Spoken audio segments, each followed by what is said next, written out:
Water rights settlement could help Navajo families return to farming in an area that is facing food insecurity. In the heart of America's most unforgiving deserts, where modern agriculture struggles to survive even with billion-dollar irrigation systems, there once thrived civilizations that not only survived, but flourished for over 1,000 years.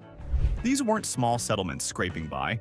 We're talking about sophisticated societies that sustained tens of thousands of people in environments so harsh that today's farmers abandon them during drought years. What if I told you that these ancient peoples developed water harvesting techniques so ingenious that they could capture and use every single drop of the desert's scarce rainfall?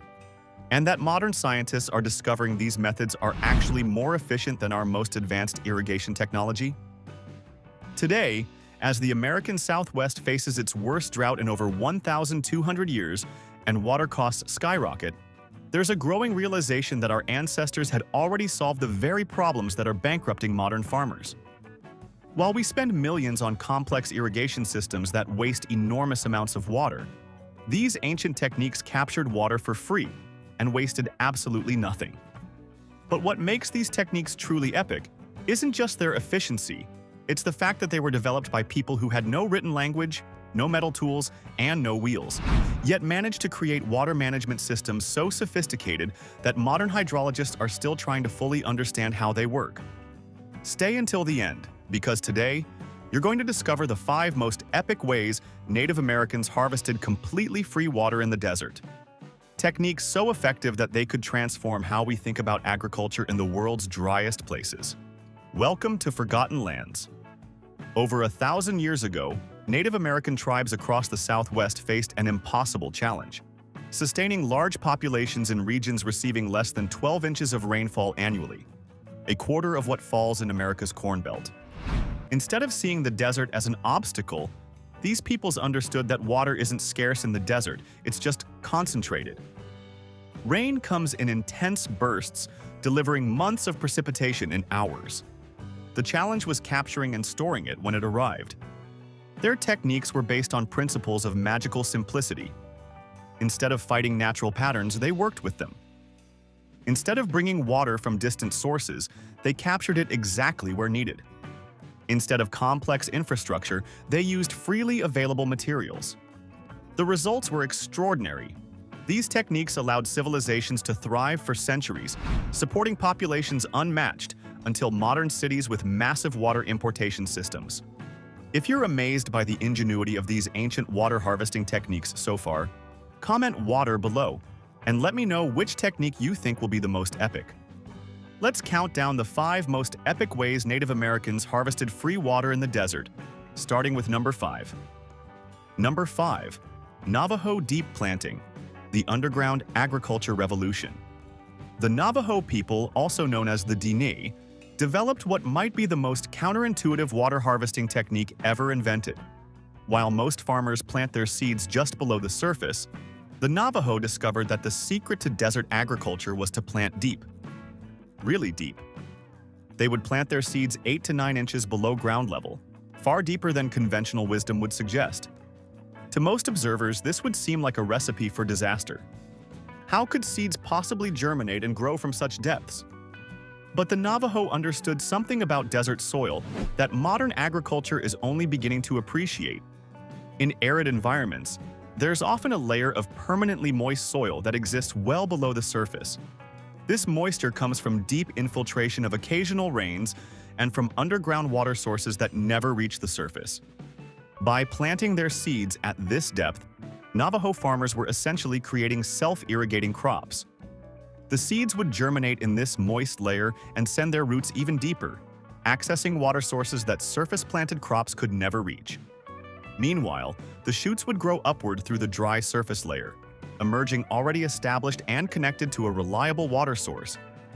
This technique was so effective that Navajo crops could survive and even thrive during years when surface-planted crops would fail completely. They were essentially practicing a form of underground agriculture that required zero external irrigation and zero ongoing water management.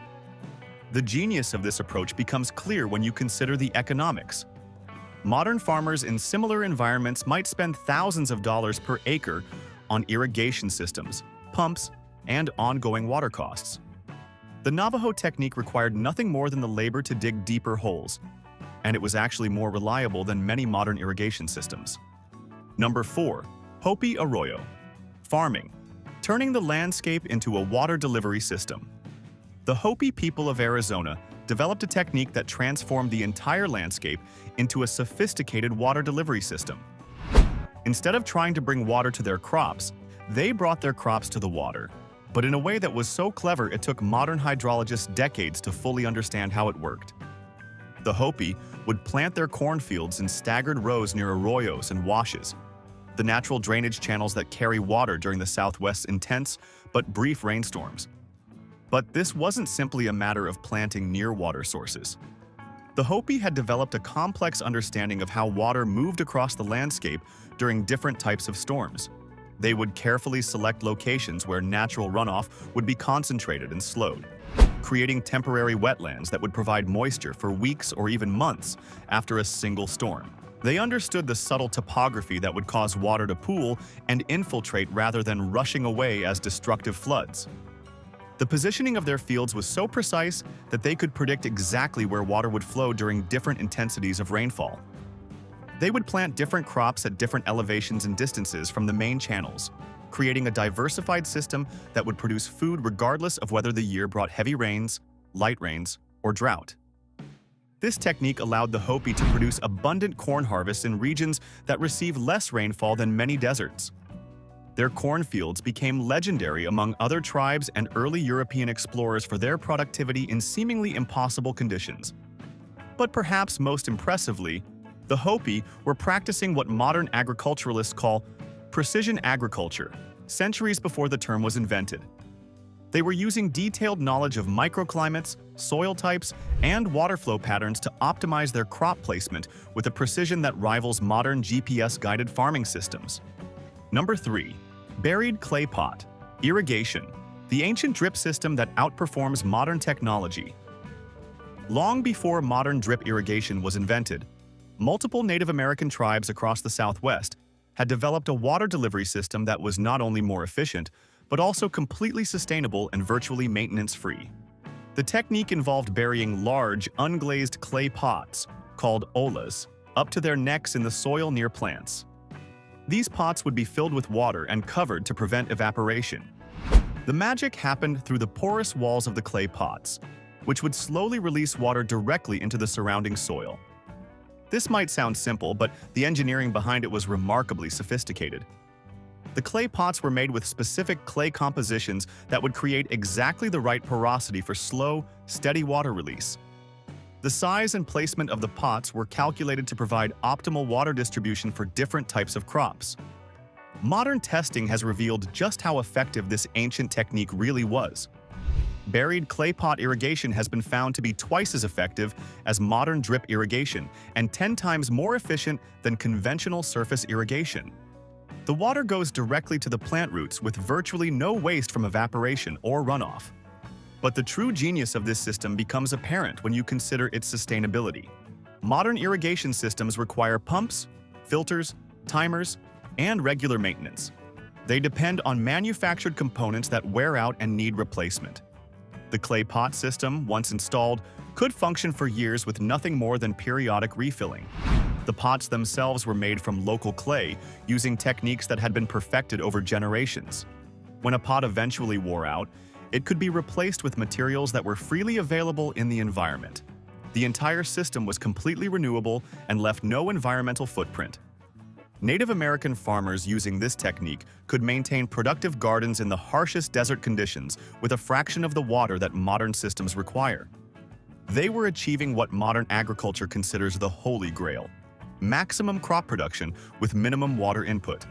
Number 2. Ancestral people. Check dams and terraces, engineering marvels that sustained civilizations. The ancestral people who built the famous cliff dwellings at Mesa Verde and the massive complexes at Chaco Canyon developed what might be the most ambitious water harvesting system ever created without modern tools. Across the mesas and canyons of the Southwest, they constructed thousands of small stone dams, called check dams, that were designed to slow and capture the runoff from seasonal storms. These weren't simple barriers.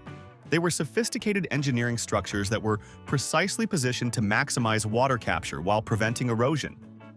The check dams worked in series, creating a cascade effect where water would be slowed and partially absorbed at each level as it moved down the landscape. This allowed them to capture water from enormous catchment areas and concentrate it in smaller areas where they could grow crops. But the check dams were just one part of a larger system. The ancestral people also built elaborate terraces that could capture sediment and water, creating fertile growing areas in locations that had previously been barren rock. They constructed reservoirs, including the famous Far-View Reservoir at Mesa Verde, which could hold up to 90,000 gallons of water.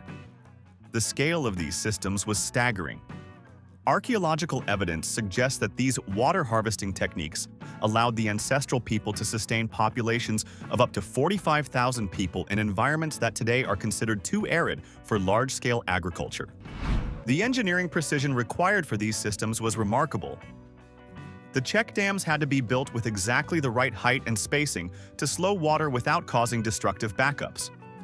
The terraces had to be graded with perfect precision to ensure even water distribution. The reservoirs had to be sealed and maintained to prevent leakage. All of this was accomplished using only stone tools and human labor. Yet modern hydrologists studying these systems have found that they were engineered with a sophistication that rivals contemporary water management projects. Perhaps most impressively, many of these ancient water harvesting systems continued to function for over 500 years, from approximately 750 to 1285 CE. That's a longer operational lifespan than most modern infrastructure projects can claim.